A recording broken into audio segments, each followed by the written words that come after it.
ప్రార్థించి వేడుకొనుచున్నాము తండ్రి, ఆమేన్.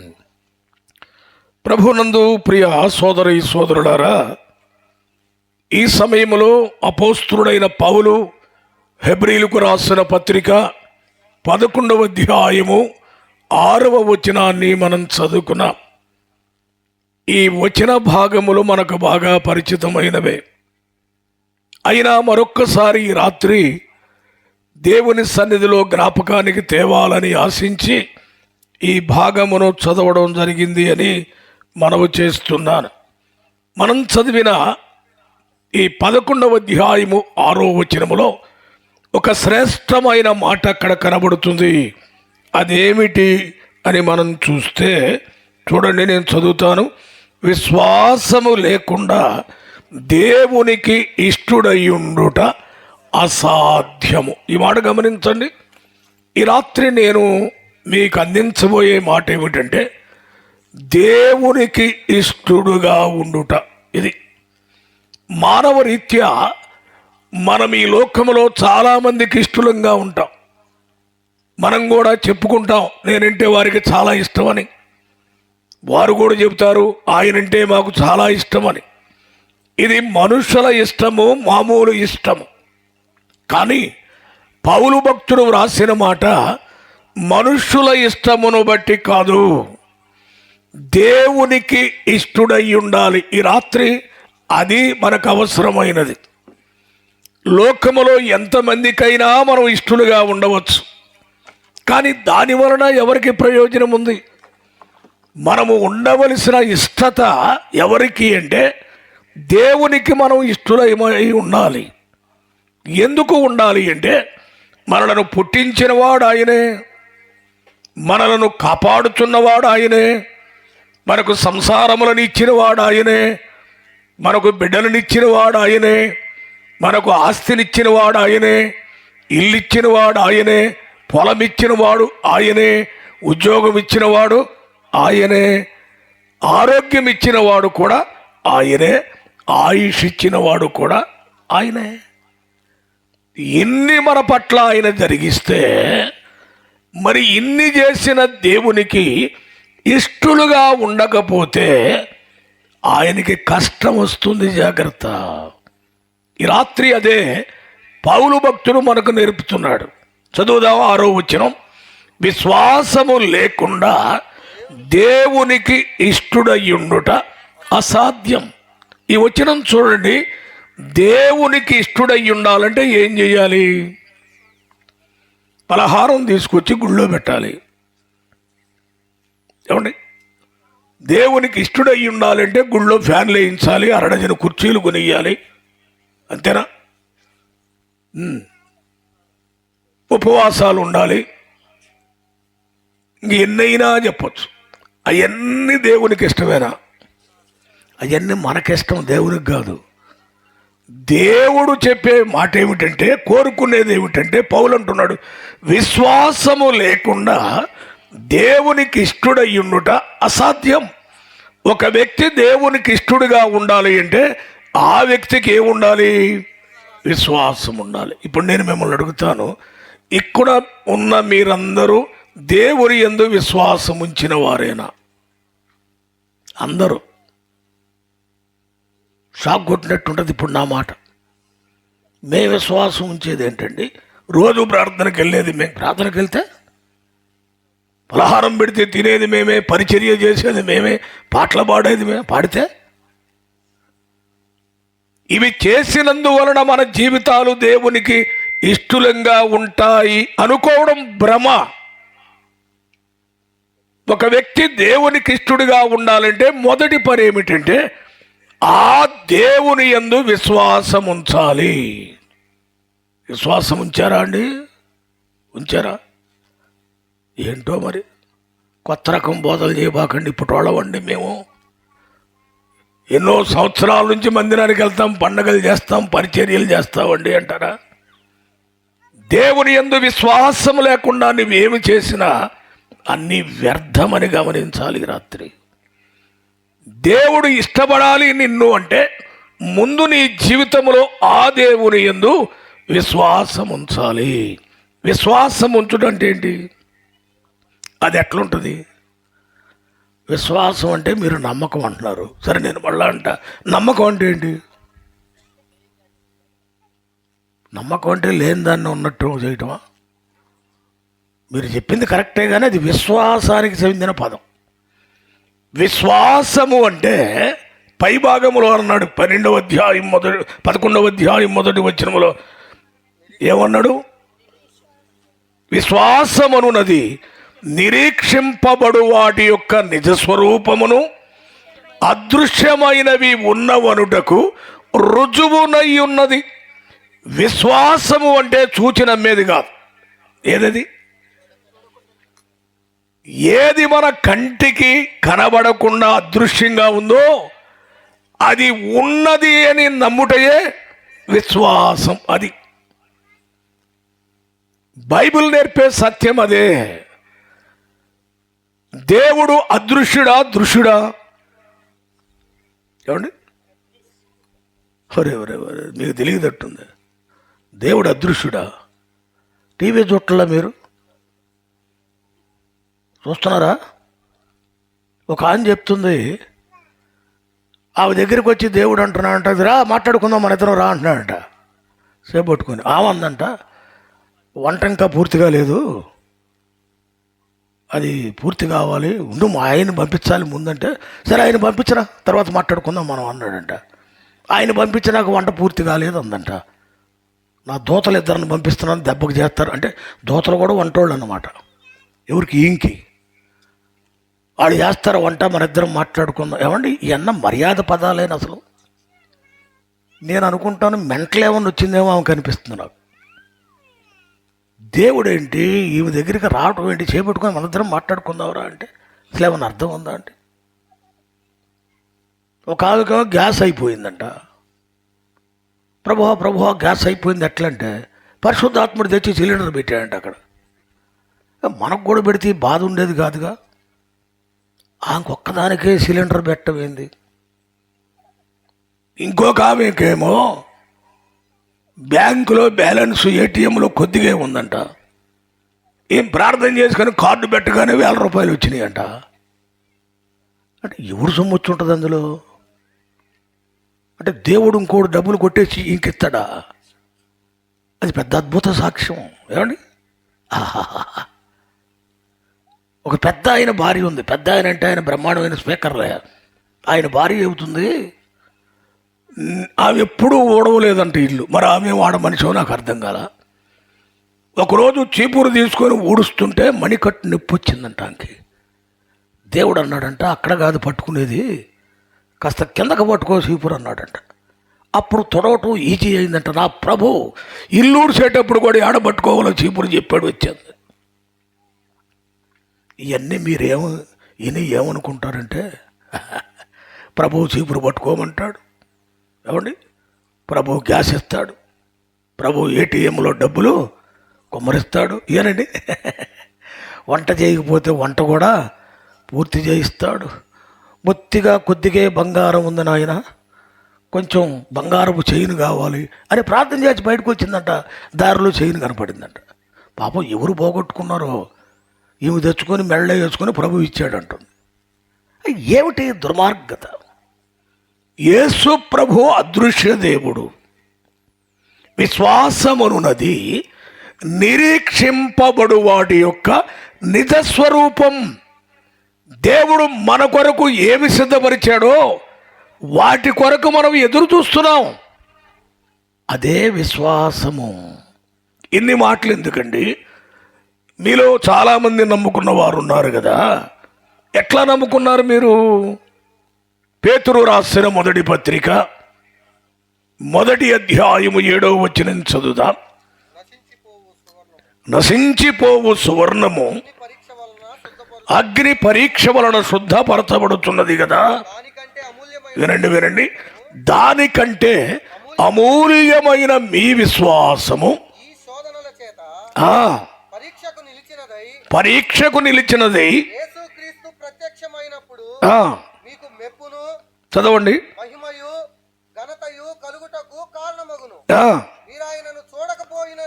ఈ మాటేనండి. ఏమన్నాడు పేతురు గారు యేసు ప్రభువుని చూసినోడా చూడనోడా? చూడటం ఏంటండి, ఆయన చేత చీవాట్లు కూడా తిన్నాడు. ప్రతిదానికి తొందరపడి మాట్లాడతాడు. ఆయనేమో బుద్ధి లేదు నీకని తిడతాడు ఆయన. మనకు తెలుసు కదా. మరి చూచినవాడు, తాకినవాడు, ఎంటున్నవాడు, ఆయన పెడితే తిన్నవాడు ఇప్పుడేమంటాడు? మీరు ఆయనను చూడకపోయినను ఆయనను ప్రేమించుచున్నారు. ఇది విశ్వాసం. చూడకుండా యేసును ప్రేమించుడే విశ్వాసం. తర్వాత చూడండి, ఇప్పుడు ఆయన కన్నులారా చూడకయే విశ్వసించుచు మీ విశ్వాసమునకు ఫలమును అనగా ఆత్మరక్షణను పొందుచు. ఈ మాట వినండి. విశ్వాసము ద్వారా దేవుని చూడకుండా మనం విశ్వసించినప్పుడు ఏం కలుగుతుందన్నాడు? ఆత్మరక్షణ. విన్నారండి? అంటే ఇప్పుడు మనం పొందిన రక్షణ చూసిందా, చూడందా? చూసారా? చూడకనమ్మేం. అర్థమైందా అండి? యోహాను సువార్త 20వ అధ్యాయంలో యేసుక్రీస్తు ప్రభువారు తోమాతో ఏమన్నారు? తోమా, నీవు చూచి నమ్మితివి, చూడక నమ్మిన వారే ధన్యులు. అంటే నీకంటే ఆళ్ళు ధన్యులయ్యా. అది విశ్వాసం. చూడకుండా నమ్ముటే విశ్వాసం. నేను ఇప్పుడు మిమ్మల్ని ఒక మాట అడుగుతాను. హెబ్రీయులకు రాసిన పత్రిక 11వ అధ్యాయంలో కొంతమంది విశ్వాస వీరుల పేర్లు ఉన్నాయి. ఎవరితో ప్రారంభించాడు? హేబేలుతో ప్రారంభించాడు కదండి. నేను అడుగుతాను, మరి వాళ్ళ నాన్న ఆదాము విశ్వాసి కాదా? మీరు కరెక్ట్గా చెప్పాలి నాకు. హేబేలు తండ్రి ఆదాము. అదేమైనా అనుమానమే ఉందా? మరి ఆదాము విశ్వాస కాదా? అదేదో నువ్వే చెప్పుకోవచ్చు కదా, మమ్మల్ని ఎందుకు బాధ పెడతా ఉంటారా? ఏమన్నా ఆదాము విశ్వాసేనా? పెద్ద అనుమానం. ఇప్పుడు మేము ఆలోచన చేయలేదండి అంటారు. ఇప్పుడు నేను అడుగుతున్నాను, ఆయన విశ్వాస కాదా? అయితే అవునానండి, కాకపోతే కాదనండి, లేకపోతే నాకు తెలియదు అనండి. ఏం పోయింది ఇప్పుడు? ఆయన విశ్వాస కాదా? మీరు చెప్పిందా విడిచిపెట్టే పని ఉండదు. ఆదాము విశ్వాస లేకపోతే విశ్వాసి కాదా? ఏదో ఒకటి తేల్చాలి మీరు. ఇప్పుడు ఏమనుకోనిలే చెప్పండి. ఇందులో ప్రమాదం ఏమీ లేదు. ధైర్యంగా చెప్పండి, మీకు తెలిసిందేదో. అవును, కాదన్నారా? కాదన్నారు, మంచిదే. అదే మాట మీద ఉంటారా? ఇట్లా అన్నానని మిగతా వాళ్ళు అనుకుంటారు. అట్టయితే ఆయన విశ్వాస అంటే విశ్వాస అయితే ఇందులో ఎందుకు లేదు పేరు? కొడుకు పేరు ఎందుకుంది? ఇప్పుడు చెబుతాను. విశ్వాసమనున్నది అదృశ్యమైనవి ఉన్నవనుటకు రుజువు. అంటే చూడకుండా నమ్ముటయే విశ్వాసం. ఆదాం పేరు ఎందుకు లేదు? ఆదాం చూడకుండా ఉన్నాడా? దేవుడిని చూశాడా? అరే, రోజు సాయంకాలం వాళ్ళతో కలిసి ఉంటాడు దేవుడు. మరి ఆయన విశ్వాసం ఎందుకు అవుతాడు? మనలాగా చూడక నమ్మినవాడు కాదు, డైరెక్ట్గా చూచాడు కనుకే ఇందులో ఆయన లేడు. అది మరి ఎవరు చూడలేదు? హేబేలు పేరు ఎందుకుంది? హేబేల్ టైం వచ్చేటప్పటికి దేవుడికి కనబడటం లేదు. కనబడిని దేవుని యందు విశ్వాసముంచడి రాత్రి పాఠం అదే. మనము దేవునికి ఇష్టలమై ఉండాలి అంటే కనబడని ఆ దేవుని యందు మనం విశ్వాసం ఉంచాలి. విశ్వాసము ద్వారా కలిగే మేలేంటో చూడండి. యోహాను సువార్త 6వ అధ్యాయం 47వ వచనము. యోహాను సువార్త 6వ అధ్యాయము 47వ వచనము. విశ్వసించువాడే నిత్య జీవము గలవాడి మాట చూడండి. విశ్వాసము ద్వారా ఏం కలుగుతుందంటే విశ్వసించువాడే నిత్య జీవము గలవాడు. యేసుక్రీస్తును రక్షకునిగా ఎవరైతే విశ్వసిస్తారో వారికి ఏముంది? నిత్య జీవము ఉన్నది. రోమాపత్రిక 10వ అధ్యాయము 9వ వచనాన్ని చదువుదాం.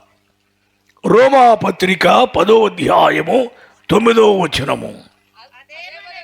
అదేమనగా యేసు ప్రభువని నీ నోటితో ఒప్పుకొని దేవుడు మృతులలో నుండి ఆయనను లేపెనని నీ హృదయమందు విశ్వసించిన ఎడల నీవు రక్షింపబడదు. ఇందాక చూడండి, విశ్వాసము ద్వారా ఇందాక నిత్య జీవం అన్నాడు యోహాను సువార్తలో. ఇప్పుడేమన్నాడు? విశ్వాసము ద్వారా నీవు రక్షింపబడతావు. విశ్వాసంలో ఎంత ఉందో చూడండి. మీకు ఇంకా వివరంగా కావాలి అంటే లూకా సువార్త 7వ అధ్యాయం 50వ వచనాన్ని చూస్తే పాపాత్మురాలనబడిన ఒక స్త్రీ మనకు కనబడుతుంది. ఆవితో అంటున్నాడు, అందుకాయన అదుగోండి నీ విశ్వాసము నిన్ను రక్షించను, సమాధానము గలదానవై వెళ్ళుము. విన్నారండి? ఈమె పేరేంటి అని మనం అంటాం. అది పేరు కాదు, ఆమె తీరది. ఆమెకి మనలాగే తల్లిదండ్రులు ఏదో మంచి పేరే పెట్టుంటారు, కానీ ఆమె జీవితం ఎట్లా తయారైందంటే, నా ఇష్టం,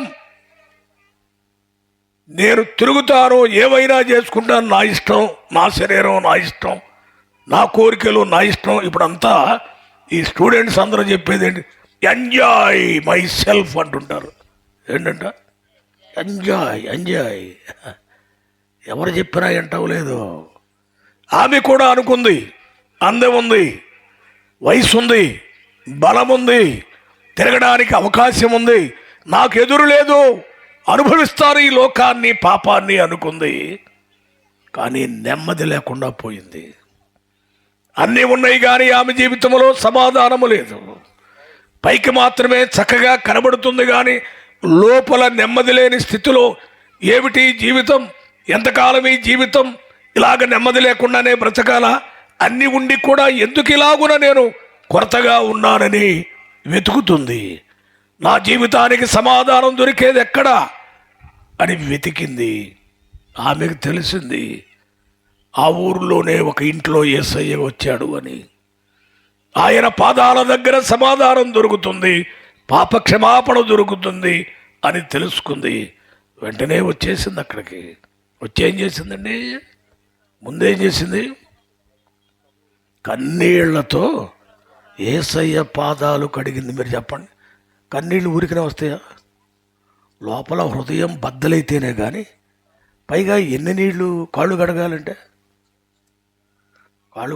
ఎన్ని కావాలా? ప్లాస్టిక్ కప్పు సరిపోయిద్దా? అంటే ఎంతగా పాపాల గురించి ఏడ్చిందో.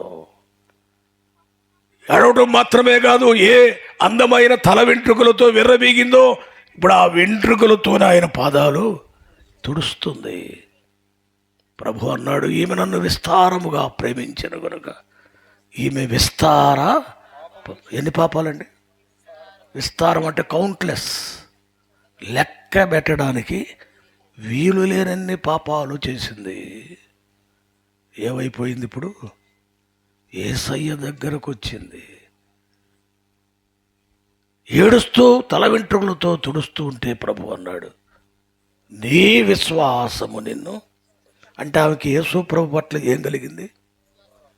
ఈయనే నా రక్షకుడు, ఈయనే నా విమోచకుడు, ఈయనే నా పాప పరిహారకుడు. ఈ సమయాన్ని పోగొట్టుకుంటే నా జీవితానికి నెమ్మది, సమాధానం దొరకదనుకొని అలాగే పాదాల చెంత ఉంది. ప్రభు అన్నాడు, నీ విశ్వాసము నేను రక్షించను, సమాధానము గల దానవై. ఈవేళ లోకానికి ఏమి లేదు. మీ జీవితంలో సమాధానం ఉందా? నెమ్మది ఉందా? సుఖం ఉందా? నిద్ర పడుతుందా? లేదంటున్నారే. ఎందుకు లేదు? ఎందుకు లేదు అంటే నీవింకా యేసును రక్షకునిగా విశ్వసించలేదు గనుక. నీ జీవితంలో నీ పాపాన్ని ఆయన పాదాల చెంత ఒప్పుకునే అనుభవం లేదు గనుక నీకు ఆ రక్షణ లేదు, కాబట్టి శాంతి లేదు. ఈ రాత్రి గమనించాలి. దేవునికి ఇష్టలుగా ఉండాలి అంటే ముందు మనం ఏం చేయాలి? ఆయన యందు విశ్వాసం ఉంచాలి. అందుకే వాక్యం మనం చదివేం 6వ వచనం, విశ్వాసము లేకుండా దేవునికి ఇష్టడై ఉండుట అసాధ్యము. అయితే ఈ రాత్రి ఒక ప్రశ్న మనందరం వేసుకుందాం. నేను దేవుడికి ఇష్టడనేనా? నేను దేవునికి ఇష్టురాలనేనా అని అనుకోవాలి. ఎందుకంటే బైబిల్ గ్రంథాన్ని మనం చూస్తే ప్రజలు ఎలా ఉన్నారు అంటే, న్యాయాధిపతుల గ్రంథం 17వ అధ్యాయం 6వ వచనాన్ని చదువుదాం. న్యాయాధిపతుల గ్రంథం 17వ అధ్యాయము 6వ వచనము. ఆ దినములలో ఇశ్రాయేలీయులకు రాజు లేడు. అదిగోండి ఎంతమంది? ప్రతివాడును తన ఇష్టానుసారముగా ప్రవర్తించుచూ వచ్చెను. విన్నారా? ప్రజలు ఎలా జీవించారు అంటే తన ఇష్టానుసారముగా జీవించుచూ వచ్చాను. ఈ రాత్రి మన సంగతి ఏమిటండి? నా ఇష్టం నేనేమైనా చేస్తానంటావా? నా ఇష్టం నేను తిరుగుతానంటావా? నా ఇష్టం నేను తాగుతానంటావా? నా ఇష్టం నేను ఏమైనా చేస్తానంటావా? ఈ రాత్రి ఆలోచన చేయాలి. ప్రతివాడు తన ఇష్టానుసారముగా ప్రవర్తించుచూ వచ్చెను. మరి దేవునికి ఇష్టలుగా ఉండాలంటే ఎవరిష్టానుసారంగా జీవిస్తే ఆయన చూస్తూ సంతోషిస్తాడా అండి? కొరింథీయులకు రాసిన 2వ పత్రిక 5వ అధ్యాయము 9వ వచనాన్ని చదువుదాం. కొరింథీయులకు రాసిన 2వ పత్రిక 5వ అధ్యాయము 9వ వచనం. వినండి. కావున దేహమందున్నను దేహము విడిచినను ఆయనకు ఇష్టలమై ఉండవలెనని మిగులు అపేక్షించుచున్నాను. ఎవరికి ఇష్టలంగా బ్రతకాలి మనం? దేహమందున్నను అంటే ఈ శరీరంలో ఉన్న, తర్వాత అండి దేహము విడిచినను ఆయనకు ఇష్టలమై ఉండాలి. అర్థమైందండి? జనానికి కాదు మనం ఇష్టలుగా ఉండేది, దేవునికి ఇష్టలుగా ఉండటం అనేది ఈ రాత్రి మనం సిద్ధపడాలి. ఈ దేహంలో ఉన్నప్పుడే ఆయనకి ఇష్టలంగా బ్రతకాలండి.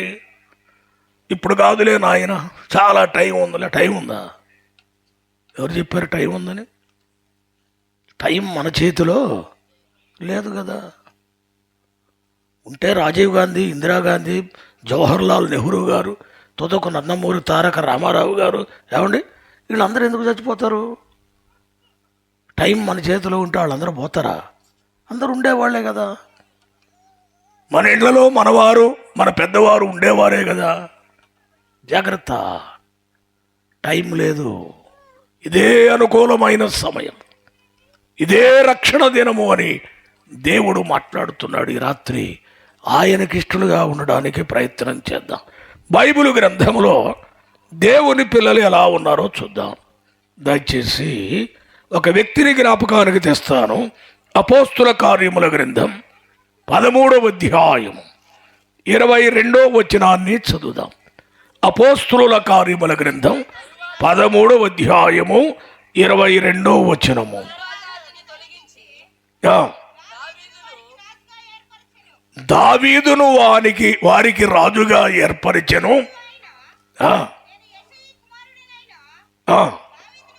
చూడండి, నేను యెషై కుమారుడైన దావీదును కనుగొంటిని. ఏమండి, దావీదుని గురించి దేవుడు ఏమంటున్నాడు? అతడు తన ఇష్టానుసారుడైన మనుషుడు అంటోలా. ఏమన్నాడు? అతడు నా ఇష్టానుసారుడైన మనుష్యుడు. ఇదండి దేవునికి ఇష్టంగా ఉండే సాక్ష్యం. ఇది భూమి మీద దావీదు ఉన్నాడు, పరమందు ప్రభు ఉన్నాడు. ఆయన అంటున్నాడు అతడు నా ఇష్టానుసారుడైన మనుషుడు. అంటే దావీదు జీవితము దేవునికి ఇష్టమైన జీవితం. మన జీవితం ఒకసారి ఆలోచన చేయండి. మన జీవితం దేవునికి ఇష్టమైందేనా? మనల్ని నిలబెడితే దేవుడు నీ జీవితం నాకు ఇష్టమని అంటాడంటారా? ఒప్పుకొని తీరాలి దేవుని సన్నిధిలో. మరి దావీదుని గురించి దేవుడు అద్భుతమైన ఆ మాట అన్నాడు కదా. అంతేకాదు, మరొక మాట సమూయేలు మొదటి గ్రంథం 13వ అధ్యాయము 14వ వచనము. సమూయేలు మొదటి గ్రంథం 13వ అధ్యాయము 14వ వచనము. యెహోవా తన చిత్తానుసారమైన మనస్సు గల ఒకనిని కనుగొనెను. దావీదుని గురించి ఆ మాట. దావీదు మనస్సు ఎవరి చిత్తానుసారంగా ఉంటుంది? అది కదా, యెహోవా తన చిత్తానుసారమైన మనస్సు గల ఒకని. మన మనస్సు దేవుని చిత్త ప్రకారం ఉందా, మన చిత్త ప్రకారం ఉందా? అబద్ధం ఆడకుండా ఒప్పుకోవాలి మనం. ఏమండి, మన మనసు మన కంట్రోల్లో ఉండాలని మన ఇష్టం వచ్చినట్టు ఆలోచన చేస్తున్నాం. కానీ భక్తుల జీవితాలు చూస్తే ఆయనకిష్టానుసారమైన మనస్సు కలిగి ఉన్నారు.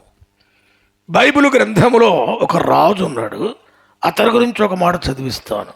దినవృత్తాంతముల 2వ గ్రంథం 21వ అధ్యాయం 20వ వచనాన్ని చదువుదాం. దినవృత్తాంతముల 2వ గ్రంథం 21వ అధ్యాయం 20వ వచనం. అతడు ఏలనారంభించినప్పుడు యెరూషలేములో 8 సంవత్సరములు ఏలి. ఆ మాట మళ్ళా చూడండి, ఏముందండి? వాడు రాజు 8 సంవత్సరాలు పరిపాలన చేశాడు యెరూషలేములో. కానీ ఎవనికి ఇష్టము లేనివాడై చనిపోయెను.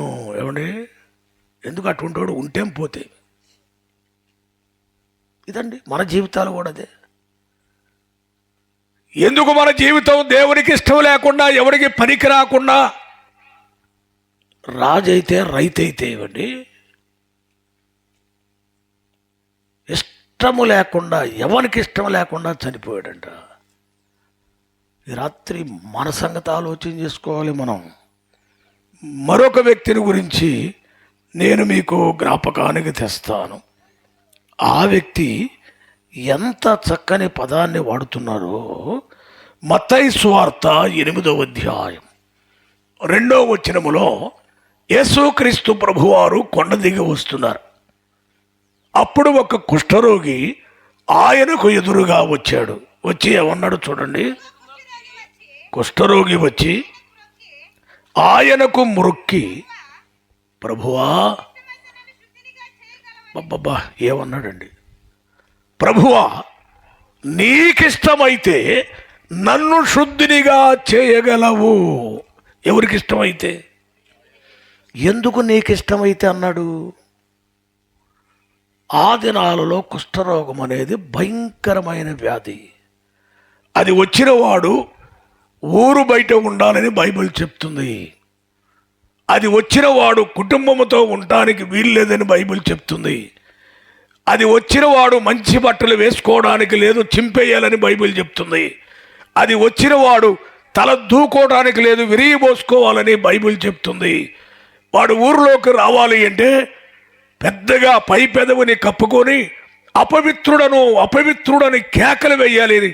ఆ దెబ్బకి జనం పరిగెత్తుతారు, ఈడొక్కడే వస్తాడు. అలాంటి దుస్థితి.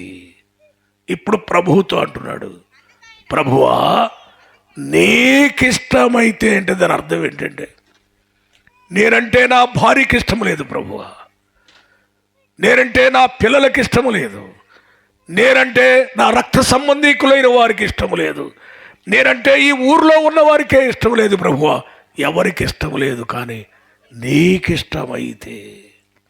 యేసు ప్రభు ఎంత మంచి దేవుడు అండి.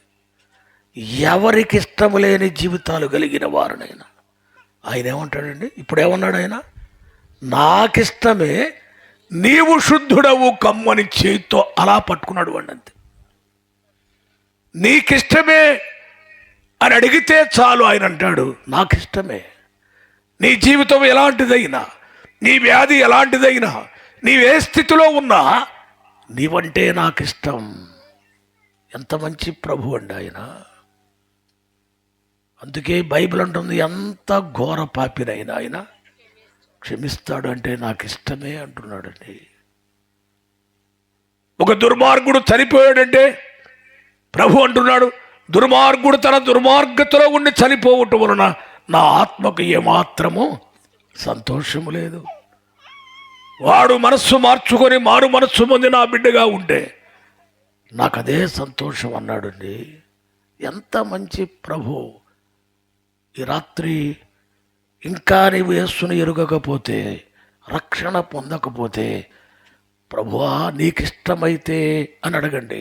ఆయన ఏమంటాడు? నాకు ఇష్టమే ఈ రాత్రి. ఎందుకంటే ఒక మాట చెప్తాను. సమూయేలు మొదటి గ్రంథం 12వ అధ్యాయం